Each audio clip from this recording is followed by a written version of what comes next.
በስመ አብ ወወልድ ወመንፈስ ቅዱስ አሐዱ አምላክ አሜን። ሰላም ጤና ይስጥልን ውድ ኦርቶዶክሳውያን የእግዚአብሔር ቤተሰቦች፣ የእናታችን የቅድስት ድንግል ማርያም የአስራት የቃል ኪዳን የአደራ ልጆች፣ እስኪ ዛሬ አይናችሁን ገለጥ አድርጉና ይህንን አስቡት። በሚያቃጥለው የበረሃ ሐሩር ውስጥ አሸዋማው ንፋስ ፊትን ሲገርፍ ማለቂያ በሌለው የብቸኝነት ጸጥታ ውስጥ ለዓመታት መቆም፣ ምላስ በውሃ ጥም ሲደርቅ፣ አካል በብርድ ሲንቀጠቀጥ፣ ምንም አይነት የሰው ድምፅ በማይሰማበት በጭጋጋማ ስፍራ አንድ ሰው ልብስ ሳይለብስ ጥላ ስር ሳይጠለል ለሰከንድ እንኳ ወገቡን ሳያጥፍ ልክ እንደተተከለ የድንጋይ ሐውልት ቆሞ ይታየዎታል። አጥንቱ እስኪታይ የከሳ ነገር ግን ፊቱ ላይ ከፀሐይ ብርሃን የበለጠ የሚያንጸባርቅ ግርማ ያለው ሰው። ይህ ሰው እብድም አይደለም፣ የዓለምን ሀብት ያጣ ምስኪንም አይደለም። ይልቁንም ዛሬ እኛ የምንሮጥለትን የምንጨነቅለትን ዓለም ልክ ነፋስ እንደሚጠርገው ትቢያ እንደ አላፊ ጠፊ ንቆ የረገጠ ታላቅ ቅዱስ አባት። እስኪ ቆም ብለን እናስብ፣ ይህ በእኛ ሕይወት ቢሆንስ? ዛሬ ባለንበት የዕለት ተዕለት ኑሯችን ከስልካችን፣ ከቤታችን፣ ከምቾታችን ወይም ከምንወዳቸው ሰዎች ለአንድ ሳምንት እንኳ ብንለይ ምን እንሆናለን? ትንሽ ረሃብ፣ ትንሽ ብርድ ሲነካን እንዴት እንሆናለን? ሀብትና ክብር፣ ጌጣጌጥ፣ ወርቅና ብር፣ እነዚህ ሁሉ ዛሬ የሕይወታችን መለኪያዎች ሆነዋል። እኚህ አባት ግን ይህንን ሁሉ ድጥና ጭጋግ የበዛበት የጥፋት መንገድ ነው ብለው ተጸየፉት። ከዚህ ጥልቅ ምስጢርና አስደናቂ ጉዞ በፊት በቅድሚያ የሚታየውንና የማይታየውን ዓለማትን በእጁ መዳፍ ለያዘው ለልዑል እግዚአብሔር ክብር፣ ምስጋና፣ ውዳሴና አምልኮ ይሁን። የብርሃን እናታችን የርኅራኄ መገኛ የሆነችው እናታችን እመቤታችን ቅድስት ድንግል ማርያምም በያለንበት ስሟ የተመሰገነ ይሁንልን። የተወደዳችሁ ኦርቶዶክሳውያን ቤተሰቦቻችን እንደምን አላችሁ? እንኳን ለታላቁ አባታችን የገዳማት ኮከብ የጻድቃን አክሊል ለሆኑት ለአቡነ ገብረ መንፈስ ቅዱስ ወርሃዊ መታሰቢያ በሰላም በጤና በፍቅር አደረሳችሁ።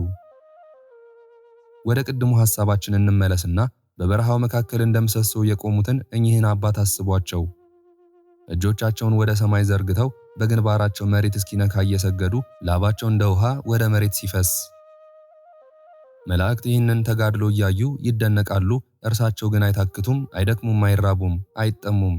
ለምን ቢሉ ምክንያቱም የምድራዊ ምግብ ሳይሆን የሰማያዊ መንፈስ ቅዱስ ጸጋ ሞልቶባቸዋልና። እስኪ ያስቡት፣ የዓለምን ቋንቋ ሳይማሩ አባታችን አብርሃም ከፈጣሪው ጋር ይነጋገርበት በነበረው፣ ሊቀ ነቢያቱ ሙሴ ጽላቱን በተቀበለበት፣ ነቢዩ ዳዊት በበገናው በዘመረበት በዕብራይስጥ ቋንቋ ከነቢያትና ከሐዋርያት ጋር በአካለ ነፍስ ይነጋገራሉ። ቤታቸው በሮች የሉትም፣ ነገር ግን እንደ ንፋስ እንደ ብርሃን ጸዳል ወደ ፈለጉበት ገብተው ይወጣሉ። የሰው ልጅ የማይችለውን የእሳት መብረቅ የተጎናጸፉ መላእክትን በዓይናቸው እያዩ በአጃቢነት ከእነርሱ ጋር ይጓዛሉ። ታዲያ ይህ ሁሉ መከራ መጨረሻው ምን ሆነ? የዓለምን ክብር ለናቀው ለተራቆተውና በበረሃ ለተንከራተተው ለዚህ ጻድቅ አባት አምላካችን ምላሹ ምን ነበር?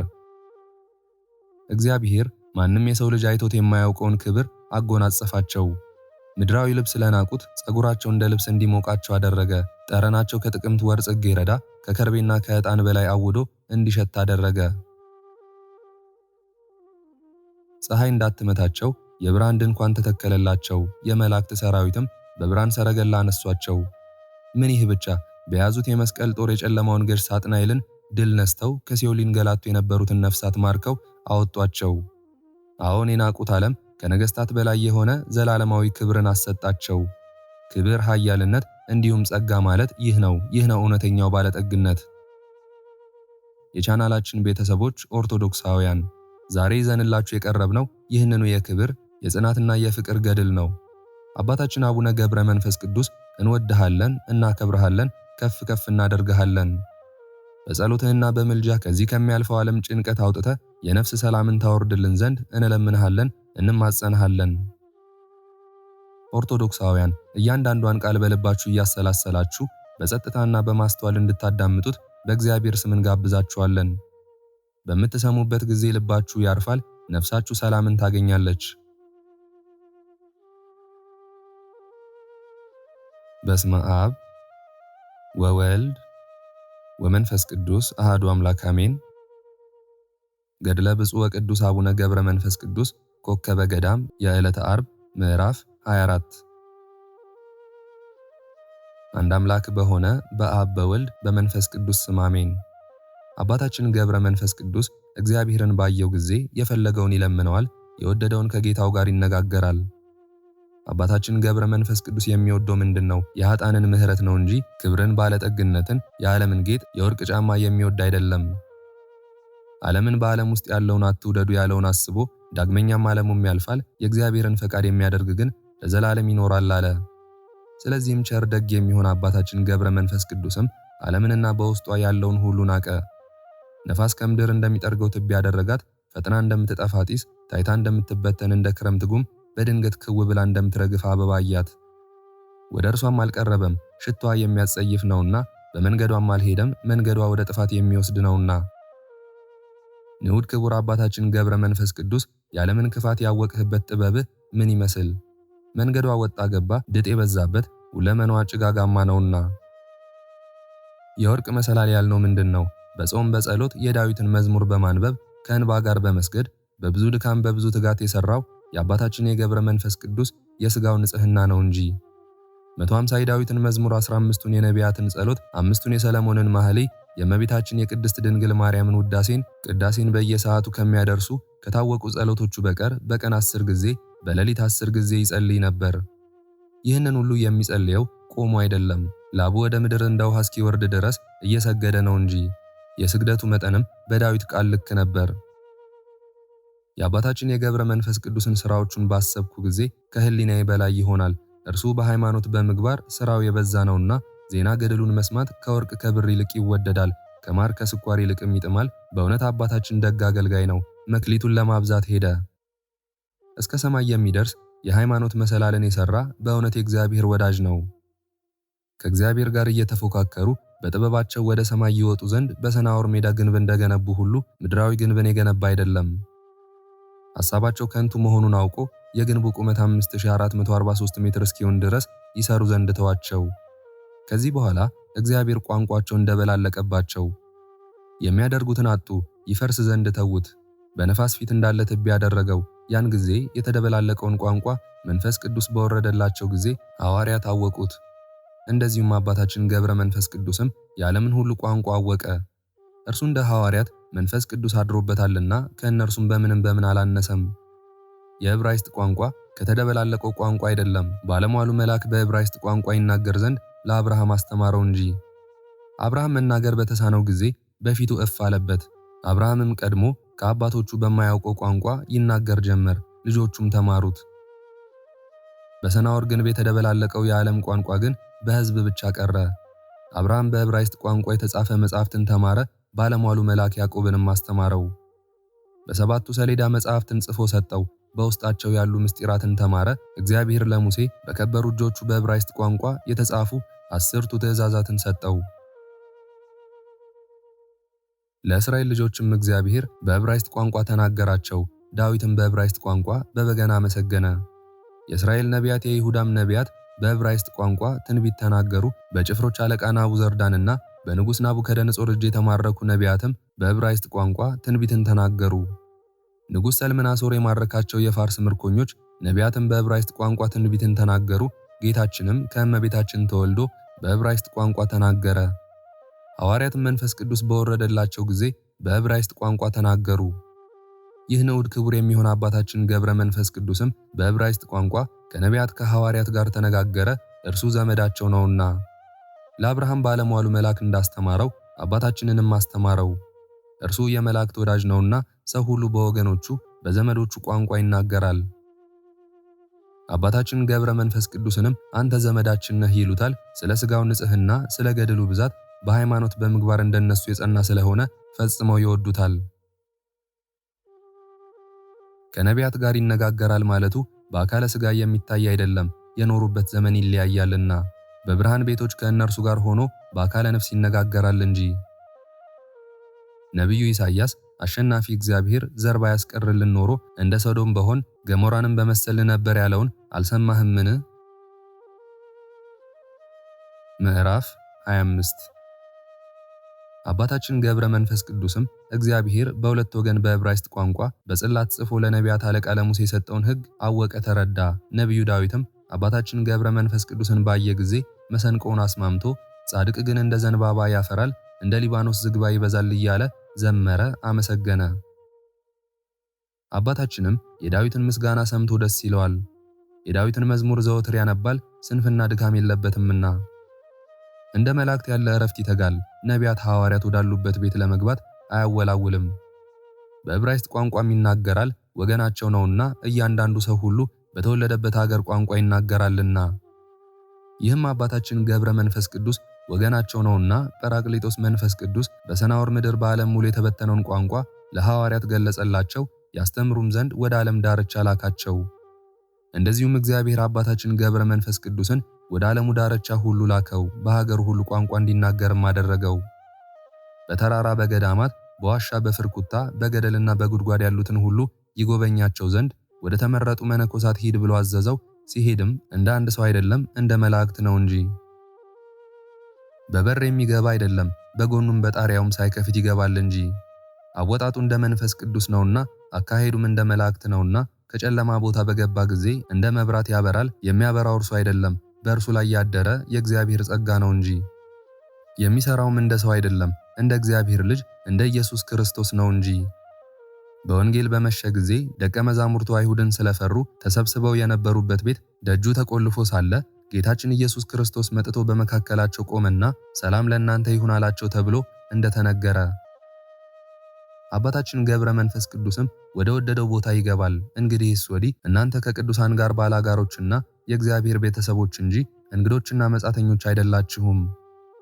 በነቢያትና በሐዋርያት መሠረት ላይ ታንጻችኋልና የሕንፃው የማዕዘን ራስ ድንጋይም ኢየሱስ ክርስቶስ ነው እንዳለ፣ ጌታችን ኢየሱስ ክርስቶስም የሚወደኝን እወደዋለሁ፣ አባቴም ይወደዋል፣ ወደ እርሱ መጥተን ከእርሱ ጋር አብረን እንኖራለን እንዳለ፣ የመንፈስ ቅዱስ ማደሪያ ማረፊያ እናደርገዋለን የተባለውም ውጪውና ውስጡ አምሮ የሚታይ እንደ ጠራ የቀንዲል መብራት የሚያበራ ከኃጢአት ንጹሕ የሆነ አባታችን ገብረ መንፈስ ቅዱስ ነው። አባታችን ሆይ ከፈጣሪህ የተሰጠህ ጸጋና ሀብት ይህ ነው። ከሐዋርያት በምን ያነስከው የለም። የዓለም መምህራን ሐዋርያት በቀደመው እምነታቸው እንደሚመኩ እዩ። የያዕቆብ ወገን ስለሆኑ ዘመዳችን ነው አሉት። እናታችን እመቤታችንም ወዳጄ ትለዋለች፣ እርሷን መስሏልና፣ ልጇ ኢየሱስ ክርስቶስንም መስሏልና። ከሰማይ በታች እርሱን የሚመስለው የለም፣ ከካህናትም ከዲያቆናትም ቢሆን እንደ እርሱ የሚጋደል የለም። የሥጋን ግብር አልፈለጋትም፣ እንደ መላእክት ኖረ እንጂ። የዓለምን ጥቅም ገንዘብ ያደርግ ዘንድ አልወደደም። ጌታችን ኢየሱስ ክርስቶስ ወርቅን፣ ብርን፣ ልብስን፣ ብትርን አትያዙ ብሎ ሐዋርያትን እንዳዘዛቸው አባታችን ገብረ መንፈስ ቅዱስም የእግዚአብሔርን ሕግ ጠበቀ፣ ከዓለም ምን አልያዘም። እንደ ሐዋርያትም በልዩ ልዩ ጌጥ የተጌጠ ልብስን አልለበሰም። ቆዳን፣ ጨርቅን፣ የፍየል ሌጦ እንደለበሱ እንደ እንጦንስ፣ እንደ መቃርስ እንደ ሌሎችም መነኮሳት አልለበሰም። ዓለምንም በውስጧ ያለውንም ሁሉ ጣለ እንጂ። እንጀራን ይበላ ዘንድ አልፈለገም። እህልን፣ የዛፍ ፍሬዎችን፣ የበረሃ ቅጠላ ቅጠሎችን ይቀምስ ዘንድ አልወደደም። ውሃን ይጠጣ ዘንድ አልወደደም። በእጁ የሚይዘው በትርንም ገንዘብ ያደርግ ዘንድ አልፈለገም። በጸሎት በሚቆምበት ቦታም ቢሆን መቋሚያን አልያዘም። ቀጥ ብሎ ይቆማል እንጂ ለወገቡም የሚጠጋበት አላበጀም። እንጨት ተደግፎም ቢሆን ድንጋይም ተደግፎም ቢሆን ጥግም ይዞ ቢሆን አልቆመም። እንደ ምሰሶ እንደ ድንጋይ ሐውልት እጁን ዘርግቶ ይቆማል እንጂ። በመጥረቢያ የማይፈለጥ የነፋሳት ኃይል የማያናውጠው የበጋ ሐሩር የደጋ ውርጭ የክረምት ዝናብ የማይበግረው አባታችን ገብረ መንፈስ ቅዱስ ይህ ነው። በእውነት አባታችን በመነቅነቅ የማይንቀሳቀስ ጽኑ ምሰሶ ነው። የበረሃ ሐሩር የማያስፈራው ነው። ስለ ትሩፋቱ ንጹሕ የሆነ መረግድና ጳዚዮን የሚባል ዕንቁ እንለዋለን። ስለ ቅላቱም ሰንፔር የሚባል ዕንቁ እንለዋለን። ለሚያየው ሰው ታላቅ ጥቅም አለው። አባታችንም እስኪደክም ድረስ ያለ እረፍት በማለትና በሌሊት እየሰገደ እንደ ምሰሶ ተተክሎ ኖረ። የላቡ ነጠብጣብም ከሰማዕታት ደም ጋር ተቆጠረ። አባታችን ገብረ መንፈስ ቅዱስ ሆይ ተጋድሎህን አበዛ። ከነቢያት ከሐዋርያት ጋር ተዛመድህ፣ ከመላእክት ጋርም ተወዳጀህ፣ በእመቤታችን ማርያም ዘንድም ተወደድክ። ከጻድቃን ከሰማዕታት ይልቅ አንተ ትመረጣለህ። ከኃላፊው ዓለም የራቁ ሕዋሳቶችህ ንዑዳን ክቡራን ናቸው። ምዕራፍ 26 አስቀድመን እንደ ምሰሶ ቆሞ ኖረ ወዳልነው ነገር እንመለስ። ከእናቱ ማኅፀን ከወጣ ጀምሮ የሚጠለልበት ዛፍ የሚጠጋበት ዋሻ በሌለበት በረሃ ራቁቱን ቆመ። እንደዚሁም እስከ ዕለተ ሞቱ ድረስ ራቁቱን ኖረ። ገዳማውያን የለበሱትን አጽፍ የሚታጠቁትን ማቅ አላወቀም። የእህል የማርና የወተት የአትክልት ፍራፍሬ ገዳማውያን የሚመገቧቸውን የቅጠላ ቅጠል ጣዕምም ቢሆን አያውቅም ነበር፣ ጨውም ሳይቀር። ከብዙ ጊዜ በኋላ ተጋድሎውን ሲፈጽም እግዚአብሔር ስለ ንጉሥ ክብር ድባብ እንደሚዘረጋ ለአባታችንም የብርሃን ድባብ ዘረጋለት። ንጉሡ የፀሐይ ሐሩር እንዳያቃጥለው አገልጋዮቹ ድባብ ዘርግተው በኋላ ይከተሉታል። በሚንቀሳቀስበት ጊዜ አገልጋዮቹ ድባብ ይዘው ይሮጣሉ፣ በቆመበት ቦታም ያን ድባብ ያቆማሉ። እንዲሁም የመላእክት ሰራዊት ለአባታችን የብርሃን ድባብ ይዘረጉለታል። ዝናብ በሚዘንብበት ጊዜም አንድ ጠብታስ እንኳን በሰውነቱ አታርፍም፣ እንደተጌጠ ቤት ሆኖታልና። አባታችን ገብረ መንፈስ ቅዱስም የነበረባት ቦታ እንደደረቀች ባየ ጊዜ ይህች ቦታ በኃጢአት የደረቀች እነሳላታለሁ ይላል። ዝናብ ወደ ጠገበች መሬት እልፍ ባለ ጊዜ ያቺም የደረቀች መሬት ትረካለች። ፍጥረት ሁሉ ለአምላኩ እንደሚገባ ተገዙለት። ወንድሞቼ ጌታችን ኢየሱስ ክርስቶስ በምድር ላይ ለአባታችን ለገብረ መንፈስ ቅዱስ ያደረገለትን ድንቅ ሥራ እዩ። ከምድር ነገሥታት የሚበልጥ ታላቅ ክብርን እንደሰጠው እዩ። በሞቱ ጊዜ አይደለም፣ በሕይወተ ሥጋ ሳለ ነው እንጂ። በሥጋዊ አባት ፈንታ ወልድ አባት ሆነው፣ በምድራዊ እናት ፈንታ እናታችን እመቤታችን ቅድስት ድንግል ማርያም እናት ሆነችው። በዘመድ በወገን ፈንታ ነቢያትና ሐዋርያት ዘመድ ወገን ሆኑት። በምድር እንዳሉ ሹማምንት ፈንታ የመላእክት አለቆች ይታዘዙለታል፣ እንደ ንጉሥም ያከብሩታል። በወንድና በሴት አገልጋይ ፈንታ አርባብ መላእክት ይላኩታል። በምድራዊ ቤት ፈንታም ሰማይ የሚመስል የብርሃን ድንኳን ተተከለለት። በምድራዊ ልብስ ፈንታም እንደ ልብስ የሚሞቅ ጸጉርን በሰውነቱ ሁሉ አበቀለለት። በበጎም መዓዛ ፈንታ ከሽቱ ሁሉ የሚበልጥ እንደ ጥቅምት ወር ጽጌረዳ የሚወደድ መዓዛ ተሰጠው። በከበሩ የነገሥታት ዙፋኖች ፈንታ ፀሐይ፣ ጨረቃ፣ ከዋክብት ከሰማይ በታች ከምድር በላይ እንደሚኖሩ ከምድር በላይ ከሰማይ በታች ይኖር ዘንድ ሰረገላ ተሰጠው። የጦር ፈረሶችን የሚጋልቡ የንጉሥን ጠላቶች ማርከው ለጌታቸው እጅ መንሻ አድርገው በሚያቀርቡ በኃይለኞች አርበኞች በሆኑ ጭፍራ ፈንታ አባታችንም በኤልያስ ሰረገላ ተጭኖ የሚወጋበትን ጦርና ጋሻ ይዞ ይኸውም መስቀል ነው። ሳጥናኤልን ከነሰራዊቱ ወጋው፣ በእጁም ብዙ ነፍሳትን ማርኮ ከሲኦል በረሃ አወጣቸው። አባታችን ገብረ መንፈስ ቅዱስም በምድራውያንና በሰማያውያን ዘንድ እንዲህ ከፍ ከፍ አለ፣ ከበረ። በእውኑ ከምድር ነገሥታት ሁሉ እንደዚህ ያለ ክብር የሚያገኝ ሰው አለን? በመልአኩ ክንድ 1 ወይም 2 ወይም 3 ክንድ፣ ይኸውም በሰው ክንድ 144 ክንድ ነው። በዚህ ዙፋኑን የሚያደርግ አለን? የእሳት መብረቅ የተጎናጸፉ መላእክትን በዓይኑ ያያቸው ዘንድ በእጁ ይዳስሳቸው ዘንድ ለሰው ልጅ አይቻለውም። ሁለመናቸው እሳት ነውና ግርማቸውም የሚያስፈራ ነውና። አባታችን ግን አይፈራቸውም፣ እንደ እነርሱ ንጹሕ ነውና በብርሃን ሰረገላቸው ተሸክመው ያሳርጉታል። ወንድሞቼ ሆይ እርሱ እንደኛ ሰው ነው፣ እንደምንታመምም ይታመማል፣ እንደኛ ደካማ ሥጋ ለብሷል። እንዲህ አይነት ልዕልና ክብር በምን አገኘ? በድህነት በንጽሕና በቅድስና አይደለምን? እኛም እንደ እርሱ ሕይወትን የዘላለም ሀብትን እናገኝ ዘንድ ድህነትን ንጽሕናን ገንዘብ እናድርግ።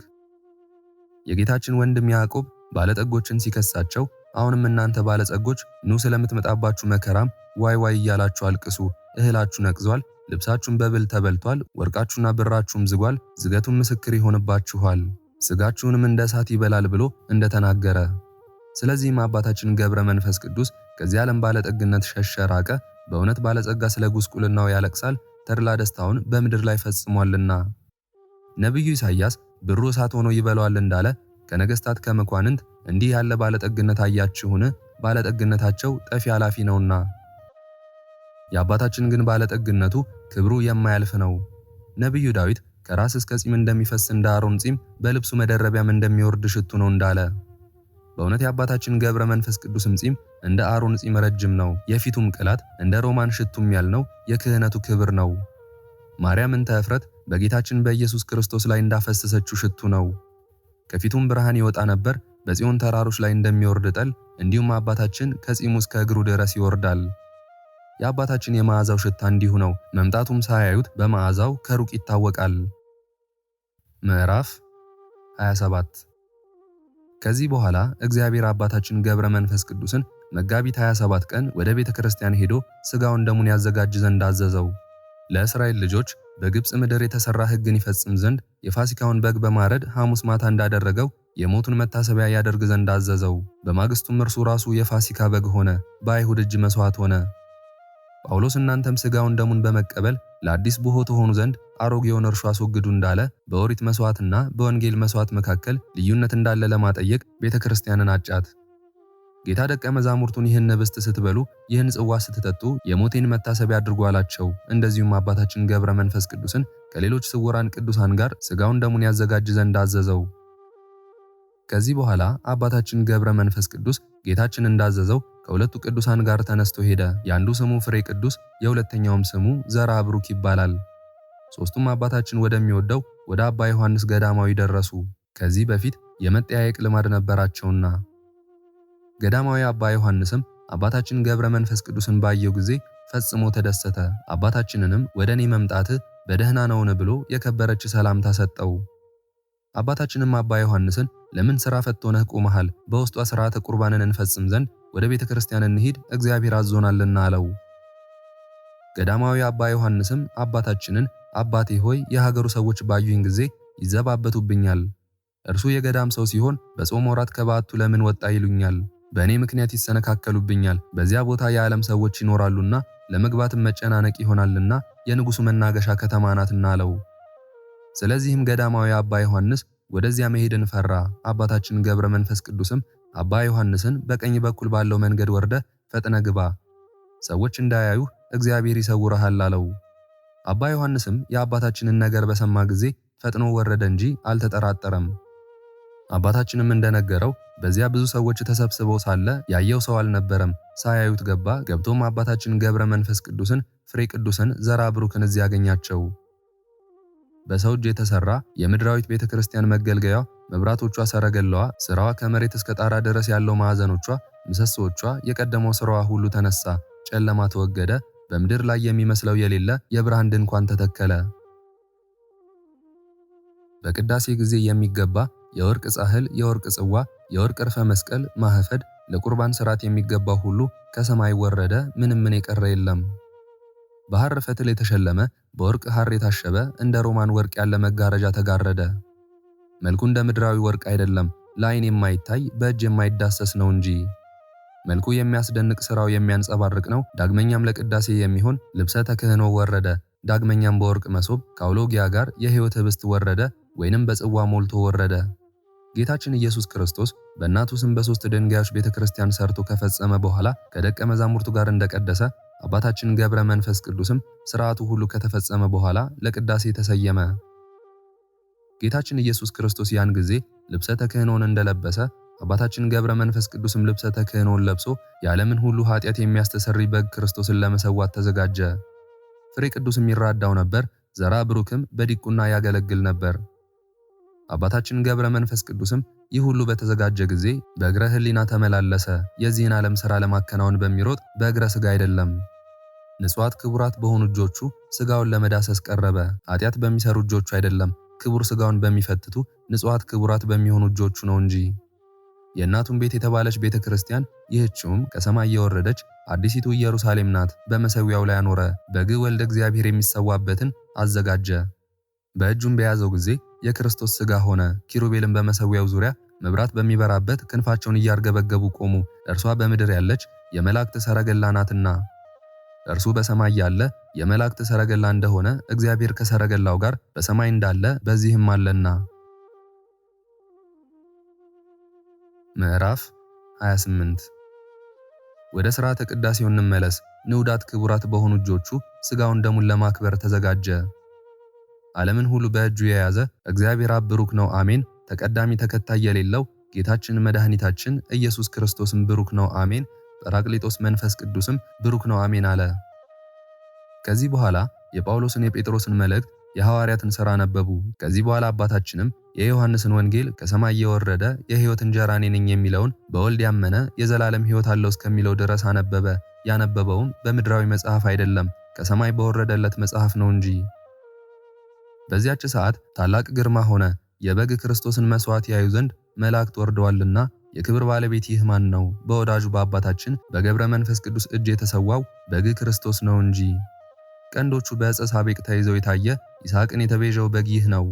ዳግመኛም ነቢዩ ኢሳይያስ ስለ እርሱ እንደ በግ ለመታረድ መጣ ብሎ የተናገረለት እውነተኛ በግ ይህ ነው። በዚያን ጊዜም አባታችን በገብረ መንፈስ ቅዱስ ፊት እንደ ነጭ በግ ሆኖ ታየው። በእጆቹ በያዘው ጊዜ ግን ኅብስት ሆነ። የጌታችን የመድኃኒታችን የአምላካችን የኢየሱስ ክርስቶስ ቅዱስ ሥጋውን ክቡር ደሙን ያደርገው ዘንድ አቤቱ ጌታ ሆይ በዚህ ኅብስት በዚህ ጽዋ ላይ መንፈስ ቅዱስን ትልክ ዘንድ እንለምንሃለን እንማልድሃለን ባለ ጊዜ መለኮታዊ ኃይል የተዋሃደው ሲሆን ራሱን በኅብስትነት በወይንነት ገለጸ። ቅዱስ ሥጋውን ክቡር ደሙን ወደ መሆን ይለውጥ ዘንድ አባታችን ገብረ መንፈስ ቅዱስ ሥጋውን ደሙን ለማክበር በቀረበ ጊዜ ያን ጊዜ ሰማያዊ አባቱ በካህን ገብረ መንፈስ ቅዱስ እጅ የልጁን መስዋዕት ያይ ዘንድ ወደ ታች ተመለከተ። ዳግመኛም የመንፈስ ቅዱስን ጸጋ ላክልን ባለ ጊዜ ያን ጊዜ ጰራቅሊጦስ መንፈስ ቅዱስ በነጭ ርግብ አምሳል ከዙፋኑ ወርዶ ብርሃናዊ በሆነ ክንፉ የሚጋርድ ዘንድ በመሠዊያው ዙሪያ ረበበ። ኪሩብን በጌትነቱ ዙፋን የማይዳሰሰውን አባታችን ሲያርደው ሲያወራርደው ባየ ጊዜ አደነቀ። ሱራፊም ያለ ጉጠት እሳቱን ሲፈትተው ባየ ጊዜ እጅግ ደነገጠ። በእውነት አባታችን ገብረ መንፈስ ቅዱስ ንጹሕ በግ ክርስቶስን አረደው፣ አወራረደው። ስለ ኃጢአተኞችም ማለደው። ሥርዓተ ቅዳሴውን በፈጸመ ጊዜ የዘላለም ሕይወት የሚሆን ቅዱስ ሥጋውን ክቡር ደሙን ተቀበለ። ዳግመኛም ለሚራዳው ለአባ ፍሬ ቅዱስም ቅዱስ ሥጋውን ክቡር ደሙን አቀበለው። ለእኛ ተስፋ ሊሆን አባታችን ካረፈ በኋላ የሆነውን ሁሉ ይናገር ዘንድ ምስጢር እንዲያይ ለምስክርነት የመጣ ገዳማዊ ቀሲስ ዮሐንስንም ሥጋውን ደሙን አቀበለው። አባ ዮሐንስም ክቡር ደሙን በተቀበለ ጊዜ ጉሽ ጠጅ እንደጠጣ ሰው በተስፋ ተሞላ። ሰውነቱ ሁሉ በጸጋ መንፈስ ቅዱስ ከበረ፣ መዓዛውም የሚያውድ ሆነ። ከዚህ በኋላ መቀበል ለሚገባቸው ሁሉ ሰጠ። ለምስክርነት ከተጠራ ከቄስ ዮሐንስ በቀር ወደኛ የመጣ የለም። መጥምቁ ዮሐንስ በዮርዳኖስ ወንዝ ሰማይ ተከፈተ፣ መንፈስ ቅዱስን በነጭ ርግብ አምሳል ወርዶ በራሱ ላይ ተቀመጠ። የምወልደው ልጄ ይህ ነውና የሚላችሁን ስሙት የሚል ቃል ሰማው ብሎ እንደመሰከረ። መጥሮፖሊስ ካህን ወልደ እግዚአብሔርም ደቀ መዛሙርቱን ይህን ስታደርጉ የሞቴን መታሰቢያ አድርጉ አላቸው። ይህንን አብነት በማድረግ አባታችን ገብረ መንፈስ ቅዱስም በግ ክርስቶስን ይሰዋ ዘንድ ተዘጋጀ። መታሰቢያዬን አድርጉ ማለትም ካህኑ ሥጋውን ሲያቀብል የክርስቶስ ቅዱስ ሥጋ እነሆ ይላል፣ የሚቀበለውም አሜን ይላል። አሜንም ማለት በእውነት ያለ ሐሰት የክርስቶስ ሥጋ ነው ማለት ነው። በዚህ ሁኔታ በየቀኑ የሞቱ መታሰቢያ ይደረጋል። በዚህም ትንሣኤውን፣ ዕርገቱን፣ ዳግመኛም ወደዚህ ዓለም ለፍርድ መምጣቱን ያሳስበናል። ትናንትም ዛሬም እስከ ዓለም ፍጻሜ ድረስ ክቡር ደሙን ቅዱስ ሥጋውን ተቀበልን እያልን እናስበው ዘንድ። ትናንት በአባታችን እጅ የተሰዋው ዛሬም መከራ እንዳላገኘው ሆኖ እናገኘዋለን። ከአባታችን ከገብረ መንፈስ ቅዱስ በቀር ንጹሕ ማን ነው? ያየውም አባታችን ብቻ አይደለም፣ በዚያ ያሉት ሁሉ አዩት እንጂ መሰከሩለት እንጂ። ወንጌላዊ ዮሐንስ ያየነው የሰማነው እንመሰክራለን እንዳለ ጌታችን ኢየሱስ ክርስቶስ ደብረ ታቦር ወጥቶ ብርሃነ መለኮቱን በገለጸ ጊዜ ነቢያት፣ ሐዋርያት ለምስክርነት እንደተመረጡ የመረጥኩት ልጄ ይህ ነው የሚል የአብን ቃል እንደሰሙ፣ ስለዚህ ትምህርቱ ያማረ ጴጥሮስም በመመስገኛው ቦታ ከእርሱ ጋር ሳለን ሰማን እንዳለ እኔ ብቻ ሰማው አላለም፣ እኛ ሰማን አለ እንጂ። መጽሐፍ ነገር ሁሉ በሁለት በሶስት ምስክር ይጸናል እንዳለ፣ እንደዚሁም አባታችን ገብረ መንፈስ ቅዱስ የሚወደው አባ ዮሐንስም የታመነ ምስክር ሆነ። መንፈስ ቅዱስ በነጭ ርግብ አምሳል ከሰማይ ሲወርድለት እኛም አየን፣ ይኸውም በተቀደሰው ስፍራ ከእርሱ ጋር ሳለን ነው። ያለ ፍርሃት ያው ሆኖ እያየው የሰዋው አባታችን ገብረ መንፈስ ቅዱስ ይህ ነው። እጆቹ እንደ ጉጠት ጣቶቹ እንደ ሾተል ሆኑ። ንዑድ ክቡር ካህን አባታችን ሥጋውን በየጥቂቱ ላይ ያየ፣ ደሙን በመሠዊያው ላይ ፈሰሰ። አስቀድመን እንደተናገርን ከእርሱ ጋር የነበሩትን ተቀብሎ አቀበላቸው። ምዕራፍ 29 ሥርዓተ ቅዳሴው ከተፈጸመ በኋላ በቁርባን ጊዜ ሕዝቡ ወዳሉበት ወጥቶ ለሚገባቸው ሰዎች ሥጋውን ደሙን አቀበለ። ይህን ከፈጸመ በኋላ እግዚአብሔር ዘላለማዊ የሕይወት ብርሃን ነው የሚለውን እስከ ፍጻሜው ድረስ ደገመ።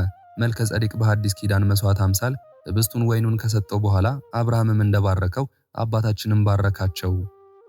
ከዚህ በኋላ ዲያቆኑ ዘርአ ብሩክ በምስራቅ በኩል በአባታችን ቀኝ ቆሞ ከፍ ባለ ድምፅ ሥጋውን ደሙን ተቀብለን እግዚአብሔርን እናመሰግኗለን የሚለውን እስከ ፍጻሜ ድረስ ተናገረ።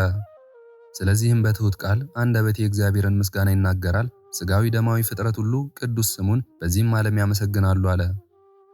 በምድር ላይ የሚመስለው የሌለ የሚያንጸባርቅ የወርቅ ጻሕል ይዞ 3 ጊዜ መላልሶ እንዲህ ባለ ጊዜ ዲያቆን ዘርአ ብሩክም የወርቅ ጽዋውን ይዞ በሚያስደንቅ ዜማ እያሰማ 3 ጊዜ አቡነ ዘበሰማያት አለ። ካህኑ አባታችንም መጋረጃውን ገልጦ ወደ መቅደስ ገባ። ጌታችን ደቀ መዛሙርቱን እንደባረካቸው አባታችንም ካህናቱን ባረካቸው። በታቦቱ ፊትም ቆመ። ካህኑ አባታችን ከዲያቆኑ ጽዋውን ተቀብሎ ለሚረዳው ቄስ ለፍሬ ቅዱስ ሰጠው። ዲያቆኑ ዘርአ ብሩክም ጽዋውን በክብር ተቀብሎ አኖረው። ይህ ሥርዓት ከተፈጸመ በኋላ ለምስክርነት ከዚያ የቆሙ ሰዎች እያዩት ወዲያውኑ ሁሉም ተሰወረ። ምንም የታየ የለም። አባ ዮሐንስ ብቻውን ቀረ። የተተከለው የብርሃን ድንኳንም ተነሳ። የብርሃን መጋረጃውም ማኅፈዱም ጻሕሉም ጽዋውም ተነሳ። መሶበ ወርቁም ከአውሎጊያ ጋር ከሰማይ ሲወርድ ታየ እንጂ ሲያርግ ግን ያየው የለም። ከዮሐንስ ፊት እንደ ሸረሪት ድር ተገፈፈ እንጂ የሆነውንም አላወቀም።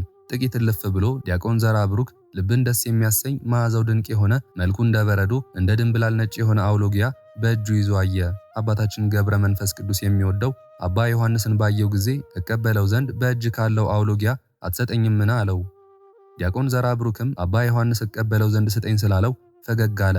አንተ በሰው እጅ የተሰራ ምድራዊ ምግብ ትመገባለህና አይገባህም አለው። ከዚያ በኋላ ዲያቆን ዘራብሩክም ተሰወረው። አባ ዮሐንስም በልቶትም እንደሆነ አላየም፣ አውሎጊያን ግን ይዞ አየ እንጂ።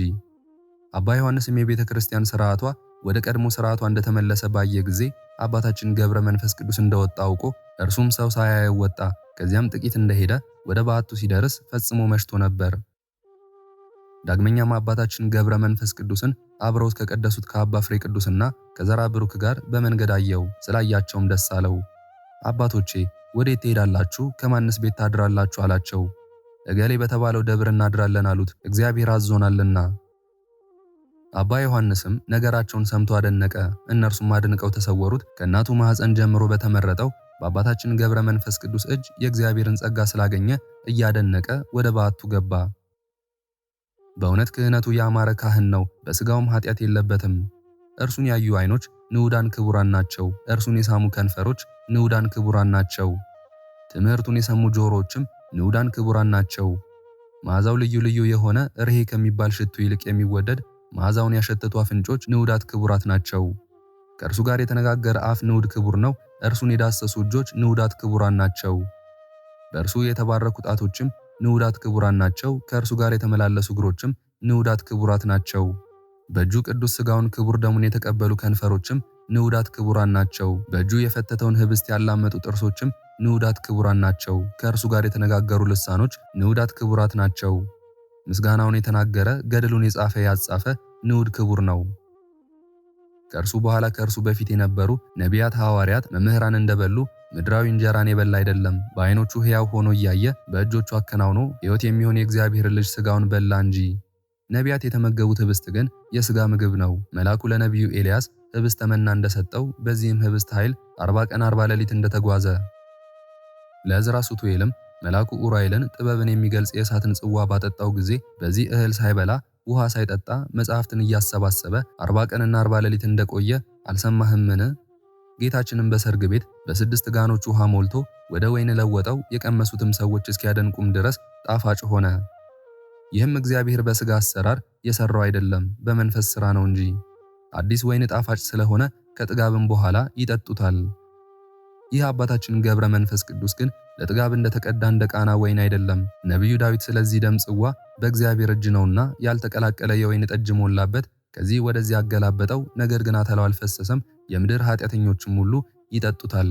ዳግመኛም ጽዋህም ጽኑና የሚያረካ ነው ብሎ እንደተናገረ አባታችንም በመሠዊያው ላይ የወልደ እግዚአብሔር እንደማንጠፈጠፈ።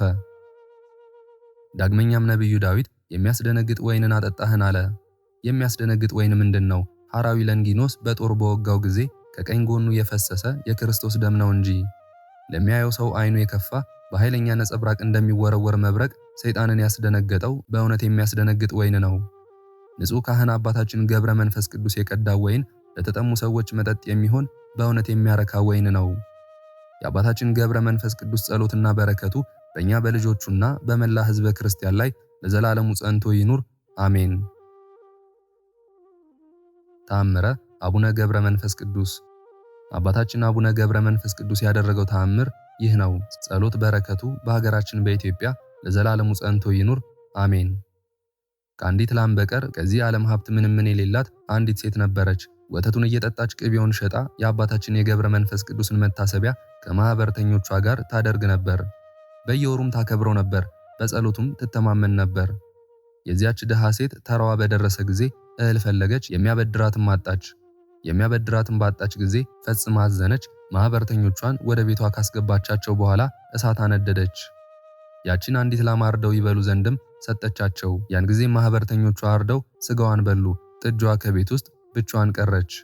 እናቷን ስላጣችም ትጮህ ነበር። ማኅበርተኞቿም ጠግበው እግዚአብሔርን እያመሰገኑ ወደ የቤታቸው ሄዱ። ያችንም ሴት እግዚአብሔር በታመንሽበት በገብረ መንፈስ ቅዱስ ጸሎት መልካሙን ነገር ይስጥሽ፣ የተአምራቱም ኃይል በአንቺ ላይ ያሳይ አሏት። በማግስቱ ያችን ላም ተነስታ ጥጃዋን እያጠባቻት አገኘቻት። አሰምታም እልል አለች። የሀገሯ ሰዎችም በአካባቢው ያሉ ማህበረተኞቿ ሰምተው ፈጥነው ደረሱ። ያቺን ላም ጥጇን ስታጠባ አይተው ፈጽመው አደነቁ። ያን ጊዜ በቅዱሳኑ አድሮ ድንቅ ተአምር የሚያደርግ እግዚአብሔርን አመሰገኑት። በተአምራቱም የሞቱትን የሚያስነሳ አባታችን ገብረ መንፈስ ቅዱስንም አመሰገኑት።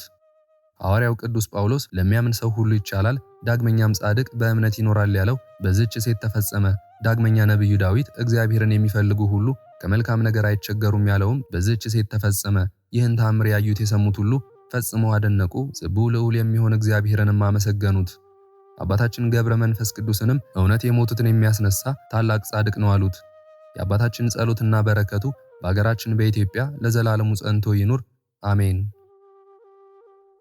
ክብር ምስጋና ይሁን አንድ አምላክ ለሆነ ለአብ ለወልድ ለመንፈስ ቅዱስ ዛሬም ዘወትርም ለዘላለሙ አሜን። ክብር ምስጋና ይሁን አንድ አምላክ ለሆነ ለአብ ለወልድ ለመንፈስ ቅዱስ ዛሬም ዘወትርም እስከ ዘላለሙ አሜን። የዛሬውን መርሃ ግብር በዚህ መልኩ ጨርሰናል። ዘወትር የምንለቀውን መርሃ ግብር እንድትከታተሉ ሳትሰለቹም እኔንም ይህን ጸሎት የተከታተሉትንም በያላችሁበት በጸሎታችሁ እንድታስቡን በጌታችን በመድኃኒታችን በአምላካችን በኢየሱስ ክርስቶስ ስም እንጠይቃለን። እግዚአብሔር አምላካችን እስካሁኗ ሰዓት ጠብቆ ለዚህ ያበቃን የአባቶቻችን አምላክ ልዑል እግዚአብሔር ስሙ ፈጽሞ የተመሰገነ ይሁንልን። እናታችን እመቤታችን ቅድስት ድንግል ማርያም ዘላለማዊ ስሟ የተወደደ ይሁንልን። ጻድቃን ሰማዕታት፣ ቅዱሳን መላእክት እንደየክብራቸውና እንደየማዕረጋቸው የከበሩ ይሁኑልን። የዛሬውን ጸሎት ምስጋና ወይም ቃለ እግዚአብሔር በቅርብም በአካል በሩቅም በያላችሁበት ስትከታተሉ ለቆያችሁ በኋላም ለምታደምጡ በአሜነ በረከት ለተሳተፋችሁ በሙሉ በጸሎት እንድናስባችሁም ለጠየቃችሁን አመተ ማርያም ወለተ ሕይወት ወለተ ማርያም ወልደ ገብርኤል ገብረ ሥላሴ ወለተ ሥላሴ ወልደ ያሬድ ገብረ እግዚአብሔር ሳህለ ማርያም ኢዛና ሰላማዊት ራይሻን ፍቅርተ ማርያም ወለተ መስቀል ገብረ ጻድቅ ወልደ ጊዮርጊስ ኪዳነ ማርያም ወለተ ጻድቅ ወለተ ሰማያት እህተ ማርያም ኪዳነ ማርያም ወለተ ኢየሱስ አጸደ ማርያም ወለተ ጻድቅ ወለተ ማርያም ክንፈ ሚካኤል ወልደ ጊዮርጊስ ወልደ ገብርኤል ወልደ ሰንበት ኃይለ ሚካኤል ወልደ ሰንበት ጽጌ ማርያም ወለተ መድህን ገብረ ሥላሴ ወለተ መድህንና ገብረ መድህን እህተ ማርያም ወለተ ቂርቆስ ወለተ ሐና ገብረ እግዚአብሔር ገብረ ሥላሴ ገብረ ማርያም ወልደ ሥላሴ ወለተ ጻድቅ ወለተ ማርያም ፍሬ ሰንበት አስካለ ማርያም ኃይለ ሚካኤል ገብረ አብ ኃይለ ገብርኤል ወለተ ሥላሴ ወለተ ሰንበት ሁላችሁንም እግዚአብሔር ያስባችሁ ከነ ቤተሰባችሁ በሕይወት በጤና ያቆያችሁ። እድሜ ዘመናችሁ የተባረከ ስራችሁን የሰመረ ቀናችሁን ያማረ ኑሯችሁን የከበረ ጸሎታችሁንም የተሰማ ያድርግላችሁ። እንዲሁም በአካል በስጋ የተለዩንን ወለተ ሥላሴ ገብረ ሥላሴ ወለተ ጽዮን ወልደ ሰማያት ወለተ ማርያም ሳህለ ማርያም እግዚአብሔር አምላካችን ነፍሳቸውን ይማርልን፣ በአጸደ ሕይወት በገነት በመንግሥተ ሰማይ ያሳርፍልን። አነሳስቶ ላስጀመረን አስጀምሮም ላስፈጸመን ለልዑል እግዚአብሔር ክብርና ምስጋና ይግባው ዛሬም ዘወትርም ለዘላለሙ አሜን። አቡነ ዘበሰማያት